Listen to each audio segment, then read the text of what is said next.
Certification ಕೊಟ್ಟಿದ್ದಾರೆ, AYUSH affiliated certificate. ಅದ್ರ ಮೇಲೆ ನಾವು ಜನ ಜಾಸ್ತಿ ಆಗ್ತಾರೆ, ಪಾರ್ಕಿಂಗಿಗೆಲ್ಲ ಪ್ರಾಬ್ಲಮ್ ಮಾಡ್ತಾರೆ. 1-2 ಸಲ ಆಕ್ಸಿಡೆಂಟ್ ಎಲ್ಲ ಆಗಿದ್ದೀವಿ. ಸೊ ಅದನ್ನೆಲ್ಲ ಕ್ಲಾಸ್ ಹಾಕಿದೀವಿ. ಶೌಚಾಲಯ ಕಡ್ಡಾಯವಾಗಿರ್ಬೇಕು, ಎಲ್ಲರೂ ಬಳಕೆ ಮಾಡೋದಕ್ಕೆ. ಯಾಕಂದ್ರೆ ಬಂದ್ಬಿಟ್ಟು ಎಲ್ಲೆಲ್ಲೋ ಎಲ್ಲ ಗಲೀಜ್ ಮಾಡ್ಬಿಟ್ಟು ಆ ತರ ಟರ್ಮ್ಸ್ ಅಂಡ್ ಕಂಡೀಷನ್ಸ್ ಹಾಕ್ಬಿಟ್ಟು ಕೊಟ್ಟಿದೀವಿ. ಯಾರಿಗೂ ತೊಂದರೆ ಆಗಿಲ್ಲ.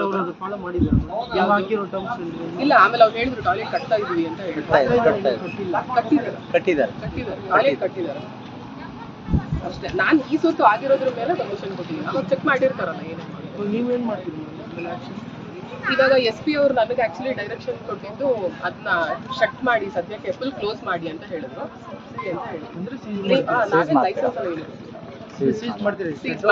ಅಂದ್ರೆ ಅವರೇ ಸೀಸ್ ಮಾಡ್ತಾರೆ, ನಮ್ಗೆ ಅದೇನು ಅಧಿಕಾರ ಇರಲ್ಲ.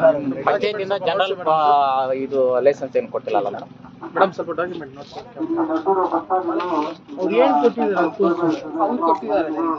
ಚಂದ್ರಬಾಬು ಅನ್ನೋರ ಹೆಸರಲ್ಲಿ Asia Vedic international culture and research Spoorthi academy ಅಂತ approved by government of India ಅಂತ ಇದೆ. ನಾವು ಅವ್ರಿಗೆ ಕೊಡ್ಬೇಕಾದ್ರೆ ನೋಡಿ ಆನರರಿ ಡಾಕ್ಟರೇಟ್ ಅವಾರ್ಡ್ ಅಂತ ಇದೆ.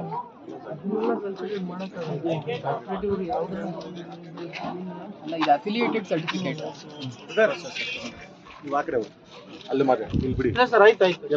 GR ಆರ್ಥೋಪೆಡಿಕ್ಸ್ ಕೋಲಾರ್ ಮೂಳೆ ಚಿಕಿತ್ಸಾ ಕೇಂದ್ರ. ಅತ್ಯಾಧುನಿಕ ತಂತ್ರಜ್ಞಾನ ಬಳಸಿ ಎಲ್ಲ ಮೂಳೆ ಸಂಬಂಧಿ ಸಮಸ್ಯೆಗಳಿಗೆ ಪರಿಹಾರ. ಜಾಯಿಂಟ್ ರಿಪ್ಲೇಸ್ಮೆಂಟ್, ಸ್ಪೋರ್ಟ್ಸ್ ಸಂಬಂಧಿ ಸಮಸ್ಯೆಗಳು, ಮೂಳೆ ಮುರಿತ, ಸ್ಪೈನ್ ಶಸ್ತ್ರಚಿಕಿತ್ಸೆಗಾಗಿ ನುರಿತ ಮೂಳೆ ತಜ್ಞರನ್ನು ಸಂಪರ್ಕಿಸಲು 7022532255ಕ್ಕೆ ಹಿಂದೆ ಕರೆ ಮಾಡಿ. NOC ಎಲ್ಲ ತಗೊಂಡ್ರೆ ಈ ಥರ ಇಷ್ಟು ಎತ್ತರದ್ದು ಅಕಸ್ಮಾತ್ ಸಡನ್ ಆಗಿ ಬಿದ್ದು ಇದು ಏನೋ ಆಯಿತು ಅಂತೆಲ್ಲ ಅಂದರೆ ಕಷ್ಟ ಆಗುತ್ತೆ ಅಂತ.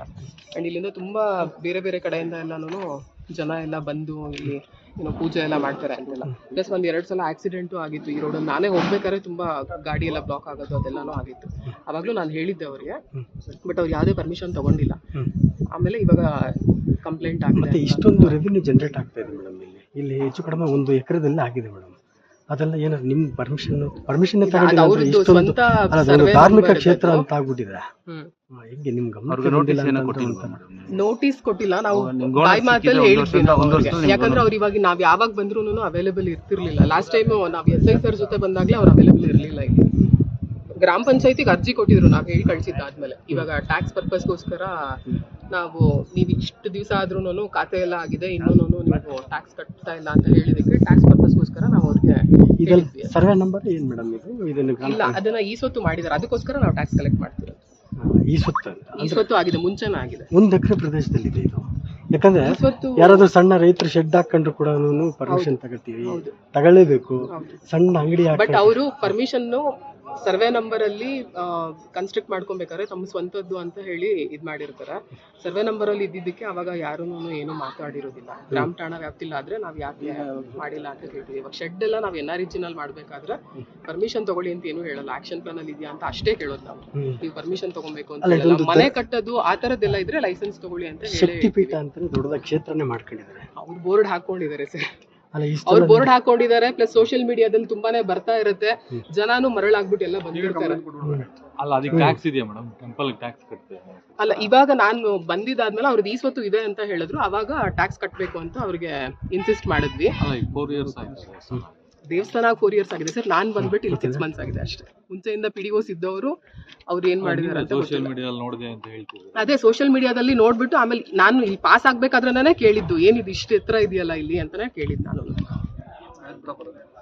ಕೈಸಂಬಲ್ಲಿ ಪೊಲೀಸ್ ಸ್ಟೇಷನ್ ಲಿಮಿಟಲ್ಲಿ ಆಯವರಲ್ಲಿ ಒಂದು ಊರಿದೆ. ಇದು ಇಲ್ಲಿ ಬೇತಾಲ ಒಂದು ದೇವಸ್ಥಾನ ಥರ ಒಂದು ಕಟ್ಟಿದ್ದಾರೆ. ನಮಗೆ ಮಾಹಿತಿ ಬಂದಿತ್ತು ಇಲ್ಲಿ ಏನು ಇಲೀಗಲ್ ಆ್ಯಕ್ಟಿವಿಟಿ ಮಾಡ್ತಾರೆ. ಇಲ್ಲೀಗಲ್ ಆ್ಯಕ್ಟಿವಿಟಿ ಮೀನ್ಸ್ ಅವರು ಯಾವುದು ಬ್ಲ್ಯಾಕ್ ಮ್ಯಾಜಿಕ್ ಮತ್ತು ಇನ್ಹ್ಯೂಮನ್ ಪ್ರಾಕ್ಟೀಸಸ್ ಈ ಥರ ಕಂಪ್ಲೇಂಟ್ ಬಂದಿತ್ತು. ಸೊ ಅದು ನಿಷೇಧ ಇದೆ ಕರ್ನಾಟಕ ಕಾನೂನು ಪ್ರಕಾರ. Karnataka prevention and eradication of inhuman evil activity and black magic act ಇದೆ, ಒಂದು ಕಾನೂನು ಇದೆ. ಬೋಡ್ಯಾಚಾರ ನಿಷೇಧ ಅಲ್ಲಿ ಯಾವುದೇ ಈ ಥರ ಯಾರು ಬ್ಲ್ಯಾಕ್ ಮ್ಯಾಜಿಕ್ ಮಾಡ್ತಾರೆ ಮತ್ತು ಜನರಿಗೆ ಮಹಿಳೆಯರಿಗೆ ಹ್ಯಾರಸ್ಮೆಂಟ್ ಮಾಡ್ತಾರೆ, ಅವ್ರು ಕನ್ಫೈನ್ ಮಾಡ್ತಾರೆ, ಇಲ್ಲಿಗಲಿ ಇಟ್ಕೊಡ್ತಾರೆ, ಪೂಜೆ ಅವರು ಯಾವುದೇ ಸಮಸ್ಯೆ ಅದು ಬಗೆಹರಿಸಲಿಕ್ಕೆ, ಮತ್ತು ಏನಾದರೂ ಸ್ವಲ್ಪ ಮೆಡಿಸಿನ್ ಕೂಡ ಅವರು ಕೊಡ್ತಾರೆ ಅಂತ ಇದ್ದರು. ಅವ್ರದ್ದು ಏನು ಲೈಸೆನ್ಸ್ ಇದೆ ಅದೆಲ್ಲ ಅದು ನಾವೆಲ್ಲ ಚೆಕ್ ಮಾಡ್ತೀವಿ. ಈ ಥರ ಲೀಗಲ್ ಆ್ಯಕ್ಟಿವಿಟಿ ಮಾಡ್ತಾ ಇರೋ ಬಗ್ಗೆ ಮಾಹಿತಿ ಬಂದಿತ್ತು ನಮಗೆ. ಅದು ನಾವು ವೆರಿಫೈ ಮಾಡಿ ಇನ್ವೆಸ್ಟಿಗೇಷನ್ ಮಾಡ್ತೀವಿ. ಈಗ ಒಂದು FIR ರಿಜಿಸ್ಟರ್ ಮಾಡಿ ಇವ್ರ ಮೇಲೆ ಎಸೆತಾರೆ. ಅಲ್ಲಿ ಬೋರ್ಡ್ ಹಾಕಿದೆ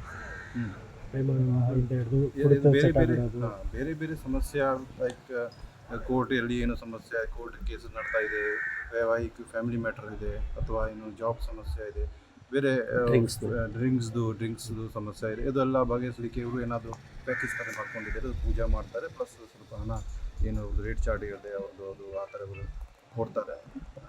ಈ ಥರ ನಾವು ಇನ್ವೆಸ್ಟಿಗೇಷನ್ ಮಾಡ್ತೀವಿ ಯಾವ ರೀತಿಯಿಂದ ಹಿಂಗೆ ಮಾಡ್ತಾಯಿದ್ದಾರೆ. ಸುಮಾರು ಮೋರ್ ದೆನ್ 5 ಇಯರ್ಸಿಂದ ಇದೆಲ್ಲ ಇದೆ. ಇದು ಟೆಂಪಲ್ ಥರ ಕಟ್ಟಿದ್ದಾರೆ, ಈಗ ಈ ಥರ ಸ್ಟ್ಯಾಚ್ಯೂ ಕೂಡ ಕಟ್ಟಿದ್ದಾರೆ. ಏನು ಪರ್ಮಿಷನ್ ಇದೆ, ಇದು ಸ್ವಲ್ಪ ಜನಕ್ಕೆ ಕೂಡ ಭಯ ಅನಿಸ್ತದೆ ರಾತ್ರಿಯಲ್ಲಿ, ಸಾಯಂಕಾಲದಲ್ಲಿ ಈ ಏರಿಯಲ್ಲಿ. ಸೊ ಅದನ್ನು ತನಿಖೆ ಮಾಡ್ತೀವಿ. ಸರ್ ಸೋಮೂರ್ತ ತೊಗೊಂಡಿದ್ದ ಸರ್ ಕಂಪ್ಲೇಂಟ್ ಶಿವಮೊಗ್ಗ ತಗೊಳ್ತೀನಿ. ನೀವು ಸುಮಟ ಬಾಡಿ ವಿಲೇಜಸ್ ಸರ್, ಜನ ಅಮಾಯಕರು ಇರ್ತಾರೆ ಸರ್. ಅದೇ ಈಗ ಸ್ವಾಮೀಜಿನೇನು ವಶಕ್ಕೆ ತಗೋತೀರಾ ಸರ್?